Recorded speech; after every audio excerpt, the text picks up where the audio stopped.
The nephrologist is not allowing my daughter to come home from ICU with intensive care at home due to her having a tracheostomy, brain injury, and needing dialysis. The nephrologist says because she's nonverbal, she's not allowed to come home. This is an email from Vanessa, and I'll answer that today. My name is Patrick Hutzel from intensivecareathome.com, and let's look at this closer. So, I know that Vanessa has been devastated by getting those news from a nephrologist, but it's not what people do or what they say. It's about how you react that makes all the difference, because you can't control other people, but how you react is 100% within your control. So let's not have the opinion of someone become your reality. That's also very important. Let's not have other opinions about a subject become your reality, right? That's what we're trying to achieve here today. So let's break this down. If the nephrologist is not allowing your daughter to come home with intensive care at home from ICU due to her having a tracheostomy brain injury and needing dialysis, and because the nephrologist is saying she's nonverbal, she's not allowed to come home, what a whole lot of rubbish, because it is not up to the nephrologist to determine what can be happening at home. So I'm very sorry that you are facing this, Vanessa, but what the nephrologist is saying is probably not accurate or even legally supportable, depending on your location, of course, and the specific medical circumstances. But I can tell you from, we've been running intensive care at home now since 2012. And prior to that, I've worked in the same space in another country, in Germany. And I can tell you, we have looked after many clients at home with a tracheostomy needing dialysis. But let's break this down further. Home care with dialysis is absolutely possible, including for patients or clients with tracheostomies and brain injuries. And even on dialysis, can they receive home care 24 hours with the right level of support, of course. And that's what we do here at Intensive Care at Home, because with our critical care nurses that you get 24 hours a day, and dialysis technicians, being nonverbal does not disqualify someone from receiving home care. Many, if not most of our clients are nonverbal, right, or have difficulties communicating. That does not exclude them from going home. If anything, that will foster them going home, because, in a hospital environment, nurses, doctors come and go. It's highly transient. Whereas in a home care environment, we are trying to always create stable teams for our clients so that communication with clients is getting easier over time, not more difficult. Having a stable team who gets to know our clients, gets to know their preferences, gets to know what they don't like, right? That's the whole concept of home care. That's the whole philosophy of home care, to make patient care more client-centric, because that's what they're not getting in a hospital. If a nephrologist is trying to override the wishes of your daughter, and I know the wishes of yourself, that is highly inappropriate, right? So with home dialysis, that can be done by a peritoneal dialysis, or it can be done as an outpatient in a dialysis center, because your daughter will need 24-hour critical care nurses anyway, because of the tracheostomy. We can take your daughter to a dialysis center. Nothing's stopping us. So like I said, do not let other people's opinion about something become your reality. You don't need to buy into it. You just need to ask for the right questions. Next, there are disability rights and also medical discrimination. Refusing discharge home because your daughter is nonverbal is a violation of her rights under the Disability Act. The Disability Act prohibits discrimination based on disability in medical and disability services and also accommodations. Next, get a second opinion from another nephrologist or from, a critical care physician, palliative care physician, hospital physician. There's, once again, do not let other people's opinion about something become your reality. Next, demand a formal discharge planning meeting with hospital care team, social worker, case manager, and intensive care at home, right? So that we can take the next steps here. ask them to put their refusal or denial in writing, including the specific reasons she, quote unquote, can't get home. This forces more careful justifications and can reveal a lack of real bias, or it can reveal a lack of, or can reveal the bias, right? Also, involve patient advocates or legal support. If you feel like your daughter's rights are being violated, ask the hospital to connect you with the patient advocate or ombudsman, or, we also provide advocacy, of course, for our clients. Contact disability rights organizations or medical advocates in your area. If necessary, talk to lawyers as well, specializing in medical advocacy or disability law. So, but I think what I can see with what you've shared with me, and we've looked at the medical records as well here, Vanessa, there's nothing stopping your daughter from going home once the right support structure is in place. So definitely don't despair here. There is a solution. We are looking after much more complex clients at home than your daughter, and the dialysis and the tracheostomy will not stop her from going home, assuming, we can get the funding and she's medically stable, but it sounds like she's medically stable. There's nothing stopping her from going home. So with intensive care at home, we are currently sending our ICU and critical care nurses into the home 24 hours a day. We are providing the following: home care services for ventilated adults and children with tracheostomies as a genuine alternative to a long-term stay in intensive care.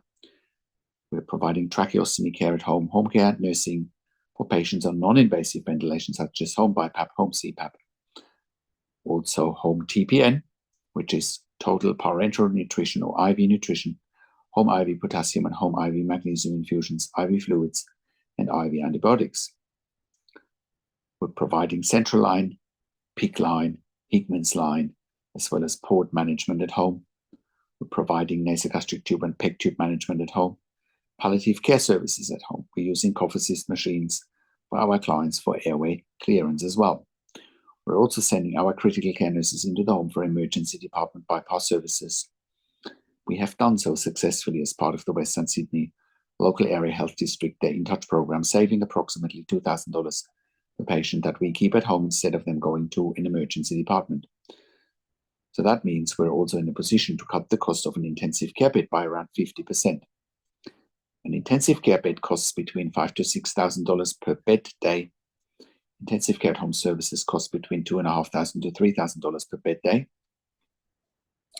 And we're freeing up the most sought after bed in a hospital, improving the quality of life for patients and their families, which is a win-win situation for all stakeholders. Of course, quality of life is much improved surrounded by families instead of staying in an intensive care unit. With intensive care at home, we are currently operating all around Australia, in all major capital cities, as well as in all regional and rural areas. When India is approved service provider all around Australia, TAC and WorkSafe in Victoria, as well as the Department of Veteran Affairs all around Australia. Our clients and we as a service provider have also received funding through public hospitals, private health funds, as well as departments of health. We are currently the only service provider in Australia that has achieved third-party accreditation for intensive care at home nursing in 2025. We have been achieving this level of accreditation since 2012. No other provider in Australia has achieved this high level of accreditation in the community and has created more intellectual property when it comes to intensive care at home nursing than we have. This puts us in a position to employ hundreds of years of critical care nursing experience combined in the community. No other service provider in 2025 employs a higher skill level in the community than we do, which enables us to look after the highest acuity adults and children in the community in Australia safely. If you're at home already and you're watching this, or you're stuck in an ICU, like in our case study today, or if you're going to the hospital or ED all the time and you realize that you don't have the right level of support, I'll give you another tangible and real-world example today. One of our first clients when we first got started over 10 years ago in 2012 was a client who was at home initially on a ventilator with a tracheostomy with a support worker model 24/7. Of course, support workers are not equipped to look after a ventilated and tracheostomy client.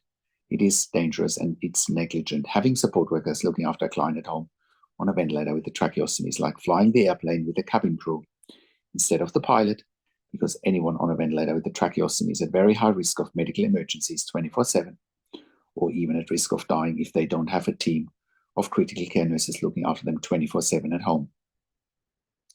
This is actually evidence-based and is documented in our mechanical home ventilation guidelines that you can find on our website at intensivecareatehome.com. Think about it. In an intensive care unit in a hospital, you wouldn't have support workers looking after your critically ill loved one or after any critically ill patient on a ventilator with a tracheostomy.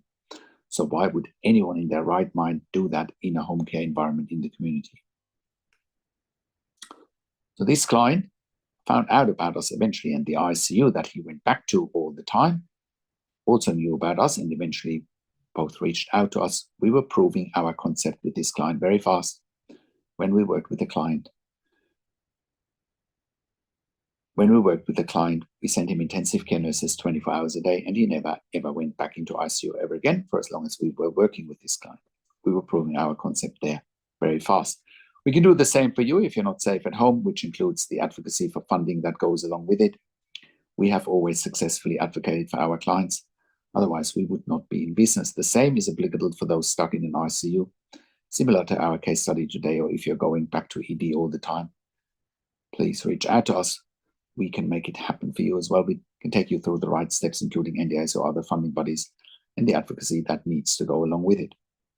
This is also why we are providing Level 2 and Level 3 NDA support coordination.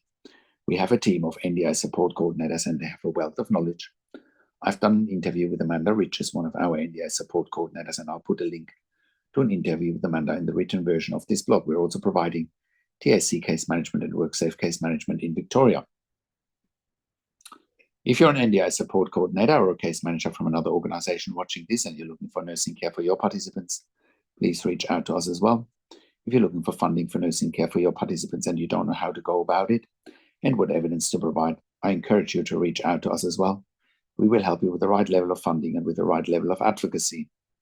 We're also providing NDI specialist nursing assessments done by critical care nurses with a legal nurse consulting background. If you're a critical care nurse and you're looking for a career change and you want to join a very progressive, dynamic, and high-performing team of critical care nurses in the community, we are employing hundreds of years of critical care nursing experience combined. If you're looking for a career change, we're currently hiring for jobs for critical care nurses in Melbourne, Sydney, Brisbane, in Albury, Wodonga, in Bendigo, in Geelong, and in Warragul in Victoria. If you have worked in critical care nursing for a minimum of 2 years, pediatric ICU, ED, and you have already completed a postgraduate critical care nursing qualification, we will be delighted hearing from you. I do have a disclaimer though, because we are offering a tailor-made solution for our clients, which includes regular staff. Our clients also do want the same staff coming over and over again because they are so vulnerable and they are so special, and that's why we need regular staff. So if you're looking for agency work where you can come and go, this will not be the right fit for you. We are looking for consistency and our clients are looking for consistency. So please only apply with us if you can give us regular and consistent availabilities for shifts, and you're really keen on building relationships with us and with our clients. If you are an intensive care specialist or an ED specialist, we also want to hear from you. We're currently expanding our medical team as well. We can also help you eliminate your bed blocks in your ICU and in your ED for your long-term patients, or for your regularly readmitting patients with our critical care nursing team at home.